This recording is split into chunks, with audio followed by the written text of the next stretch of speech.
वो रात बर्फ से ढकी हुई थी, हवा में बारूद की गंध थी और चांदनी में कोई दुश्मन की ओर पहाड़ की चोटी की तरफ दौड़ रहा था। गोलियों की बारिश हो रही थी, लेकिन वो नहीं रुका। उसकी आंखों में आग थी, सीने पर तिरंगा और होठों पर एक ही नाम, इंडिया। वो कोई और नहीं, कैप्टन विक्रम बत्रा थे। उनकी कहानी सिर्फ युद्ध की नहीं, बल्कि जुनून, नेतृत्व और वीरता की चरम सीमा की मिसाल है। विक्रम बत्रा का जन्म 9 सितंबर 1974 को हिमाचल प्रदेश के पालनपुर शहर में हुआ था। जुड़वा भाई विशाल के साथ अच्छा रिश्ता था। घर पर उसे और उनके भाई को लव और कुश करके बुलाया जाता था। उसके पिता गिरधरी लाल बत्रा एक स्कूल के प्रिंसिपल थे और माँ कमलाकांत एक टीचर। इस अनुशासित माहौल ने बचपन से ही विक्रम के भीतर देशभक्ति की भावना कर दी थी। वो पढ़ाई में अव्वल था और खेलों में भी पीछे नहीं था। साथ ही वो एनसीसी में भी सक्रिय था और best air wing NCC cadet of northern India से सम्मानित किया गया था। कॉलेज के दौरान उसे मार्चेंट नेवी में चुना गया था, लेकिन उसने देश सेवा को प्राथमिकता दी और इंडियन आर्मी ज्वाइन करने का फैसला किया। सीडीएस एग्जाम पास करने के बाद उसने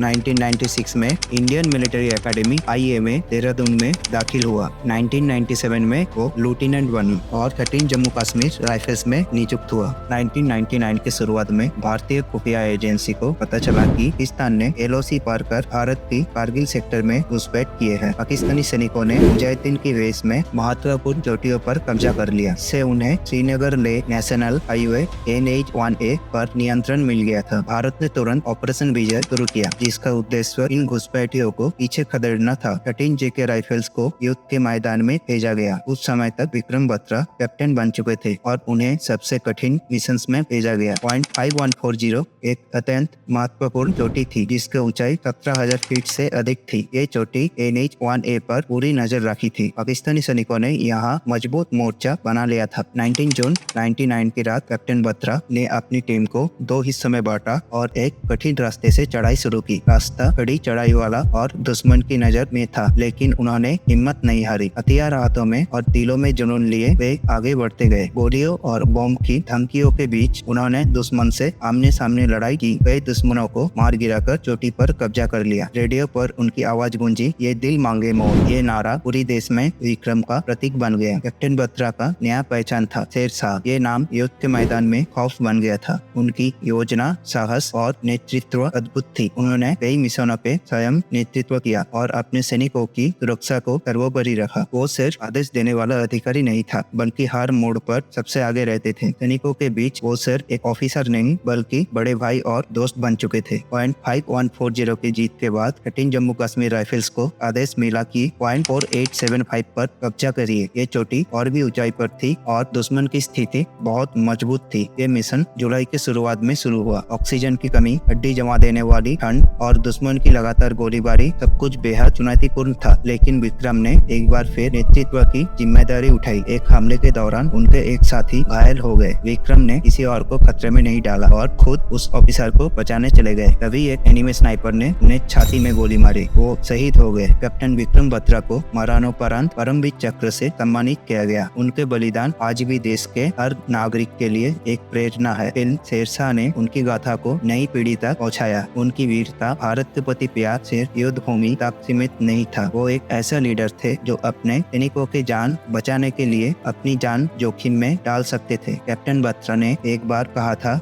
या तो मैं तिरंगा लहराते हुए आऊंगा या फिर उस पे लपेट के। उन्होंने अपना वादा पूरा किया। वो एक ऐसा योद्धा थे जिनके कहानी में रोमांच है, दर्द है, गर्व है और प्रेम भी। एक ऐसे सच्चा वीर की गाथा जिसने भारत माँ के लिए सब कुछ दान कर दिया। शेरशाह आज भी जिंदा है, हमारे दिलों में, हमारे हर सैनिक की प्रेरणा में और तिरंगे की हर लहर में।